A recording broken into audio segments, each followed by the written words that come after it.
مسلمان قبله نن محفوظه نه ده.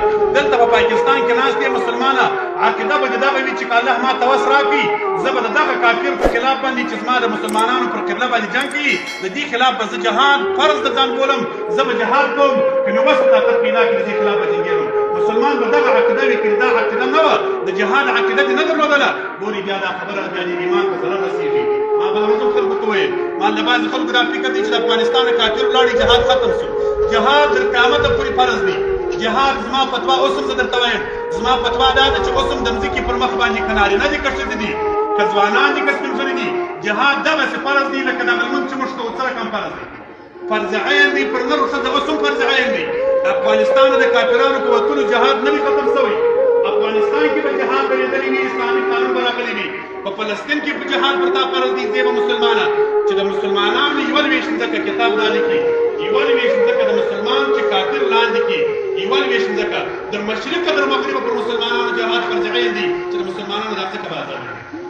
نن چې د مسلمانانو قبله لاندې ده فلسطین د مسلمانانو قبله د اسرائیلو په لاس کې ده. زموږ په دې ملک په پاکستان کې د عیسی یهودانو په لاس کې ده.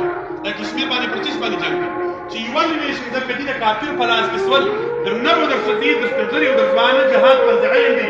د هندو سره به هم جهاد کوې در باندې فرض عین دی د کشمیر مسلمانان به دې خلاصوي بلکې هندوستان د لوی سر د مسلمانانو ځکه ده. هند د انبیاو مرکز تېر شوی دی د اولیاو مرکز و د انګریزانو هندوانو ته خلاص ورکړي دا د اسلام بادشي وه.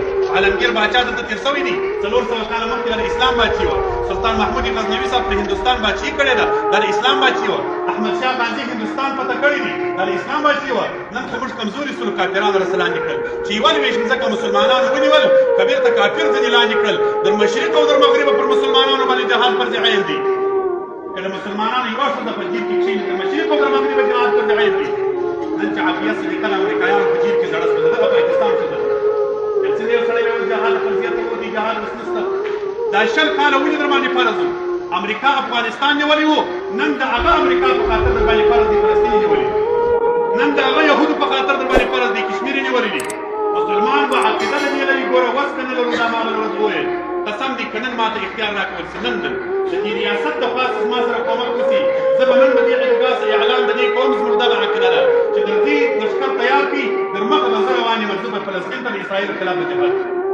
دا زما دغه دا مې د الله سره عزم کړی دي دا مې قصد کړی دي دا مې خوبونه لیدلي دي خوب وینم وسم چې زه د فلسطین په جهاد کې یم زړه مې هلته دی زړه مې هلته دی رسول الله صلی الله د دغه جهاد فضیلت بیان کړی دی. مسلمان به دا عقیده لري زموږ عقیده د ایمان ولري خو چې بس به کار نه کوي په دې به الله تعالی نه نیسي. ریاست مو ملګرتیا نه کوي حکومت مو ملګرتیا نه کوي چې د کوم خلک وس طاقت دی هغه مو ملګرتیا نه کوي هغه به الله تعالی په نیسي موږ خدای نه په نیسي. زموږ سره ریاست ملګرتیا وکړي زموږ سره حکومت ملګرتیا وکړي موږ به دلته جهادي محاذونه جوړوو د الله د دین دفاع به کوو د دې ځای څخه هم په کشمیر کې جنګېږو هم په فلسطین کې جنګېږو.